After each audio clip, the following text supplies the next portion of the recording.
All mass games celebrate the role of the army in North Korean society. At 1.1 million, it's the fifth largest in the world and holds a special place in the mindset of the people. But the arduous march has left much of North Korea's civilian population reliant on foreign aid. And aid agencies say that malnutrition is now the biggest threat to the next generation of North Koreans. Some Western aid donors and aid agencies are wary of distributing food and medicine that in their eyes is simply used to feed and supply a standing army that threatens the stability of the peninsula. However, in North Korea, the army is seen as the defender of the leader and the socialist system, and not an aggressive force. I don't know what people in other countries do to prepare themselves if a war should break out. In our case, our dear general is always on the front lines. And no matter what kind of war breaks out in other countries, he visits chicken farms. He goes to basic food factories and disposable goods factories. And he visits the children's palace. Because of this, I think, our happiness rests on the barrel of a gun. I want to send all my daughters to the military so that they can learn organizational discipline and strengthen their minds and bodies before going to college or choosing a job.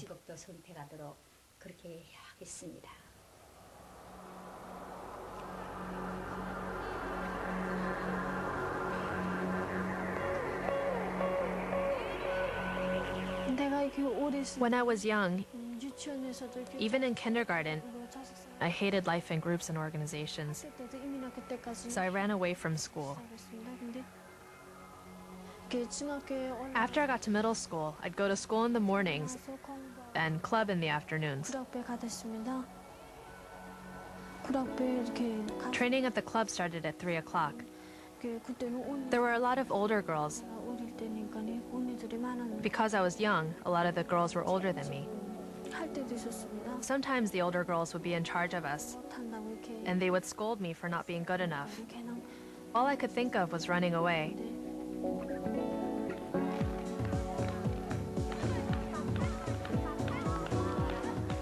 But when my skills improved, I got put on the list for the mass games.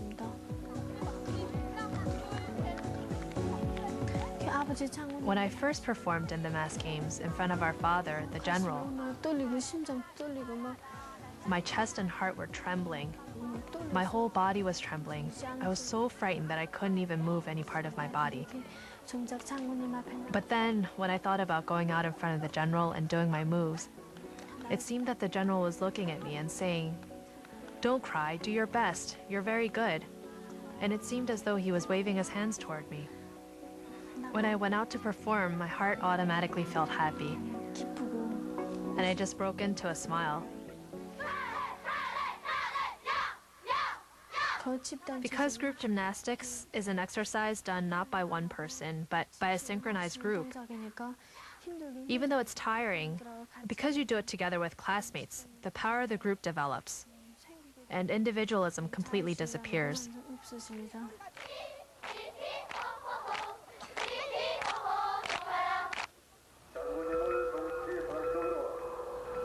Both Hyun-sun and Song-yeon attend Moranbong Middle School No. 1.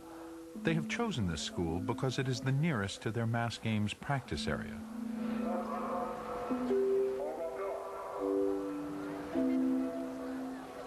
The curriculum at the school includes ideological education focused on the teachings and exploits of North Korea's revolutionary leaders.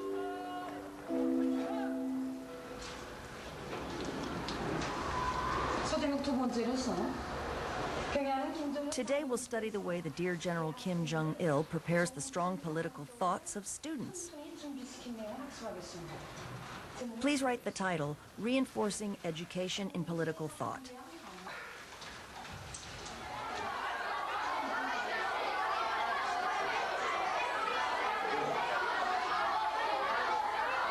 English is also being taught in North Korea. Most high school students in Pyongyang have the option of learning English, Chinese, Japanese, or Russian. For ideological education, what kinds of lessons did he give? Park Yeon-sung, please provide an answer. Cultivation of loyalty and Cultivation of loyalty, first of all. Second? studying the exploits of the great marshal Kim Il-sung. Yes, studying his exploits in order to equip ourselves with revolutionary ideas. So what did he say second of all? Education in the politics of the party. Third? Education in anti-revisionism. Yes, education in anti-revisionism. And education in social class. Yes, that's right. Sit down. Furthermore, the great leader Kim Jong-il today, through militaristic revolutionary leadership, is leading the Korean Revolution to victory. Hello, boys. I have good news. What's that, Monitor? Our class will go to the movies this afternoon. Will they show a good film? Sure, they will show a very interesting film. Will our teacher come with us? Yes, he will. How will you spend your next holiday? Well, I'll go to the swimming pool with my brother. Oh, wonderful. Can you swim? Of course I can. I'm a good swimmer. Should I come with you? Yes, please. Let's go together. Will your sister come too? No, she won't. Sylvie will stay there. Where are the U.S. imperialist aggressors attacking at the moment?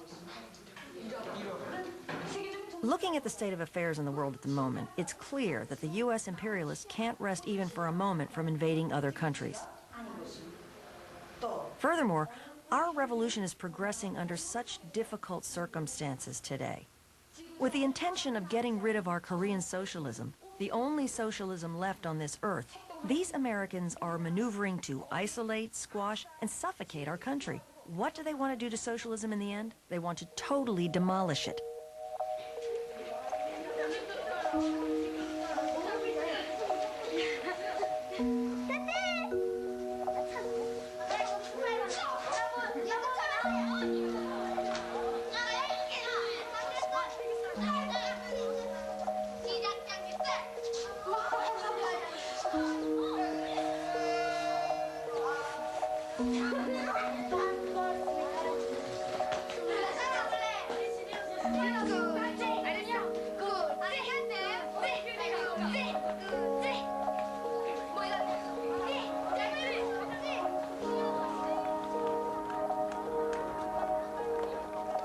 The 50th anniversary of the end of the Korean War is just 3 months away, but another national holiday means the girls are about to have 2 days rest from training.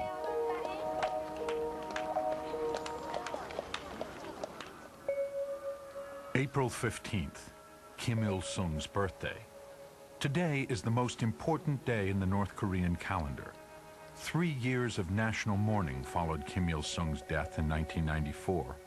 In 1997, he was declared eternal president. Thousands of citizens visit his statue every day. Today will be more crowded than ever.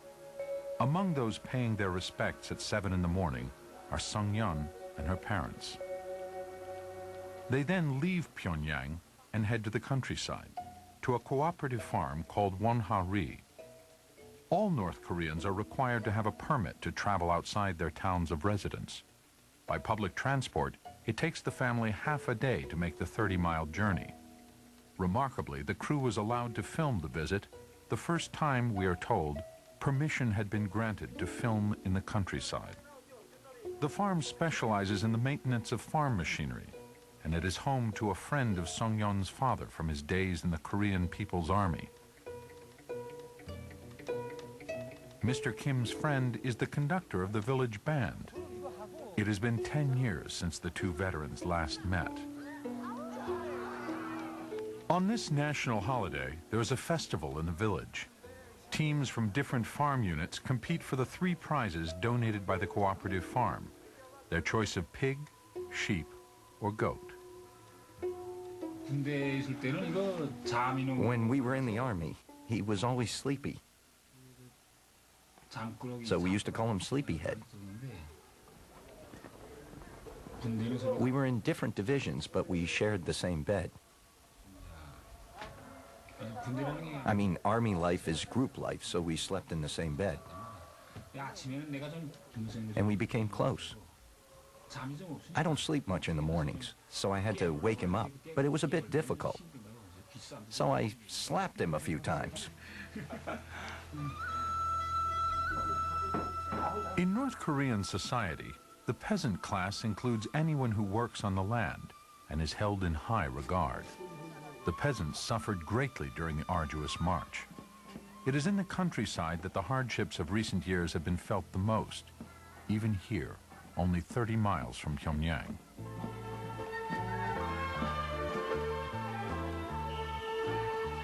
To be honest, life in a farming village is tough. It's different from the city because the seasons change. Let's say in a factory, if you can't produce what you need for that month, it's all right to do it later. But you can't delay planting seeds on the farm, so it's stressful. We're always tense. It's been quite rough, actually. We lost the great leader. Then we had natural disasters on top of that.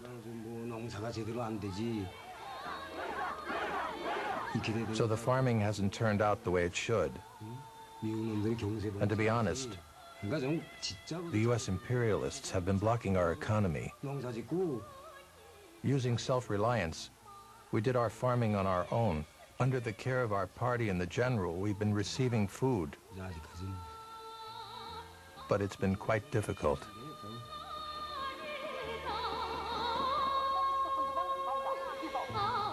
Yet despite the hardship, the system endured.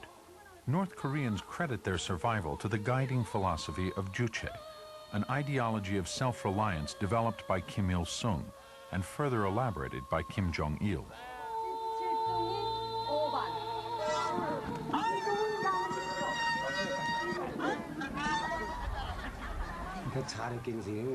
Self-reliance means using our own strength. We make the things we don't have, if the state can't provide them. For example, agricultural tools like hoes, if the state can't provide them, we forge them ourselves at the blacksmiths, since we have to do our farming. So if we have no gasoline for an engine, we have to figure out how it works and make it work at all costs, even by running it on natural gas. This kind of thing is self-reliance.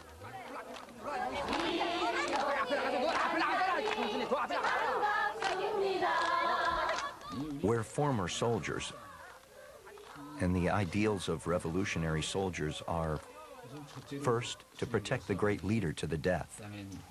Next, a willingness to sacrifice ourselves before carrying out the policies of the party. We have no right to look at the sky.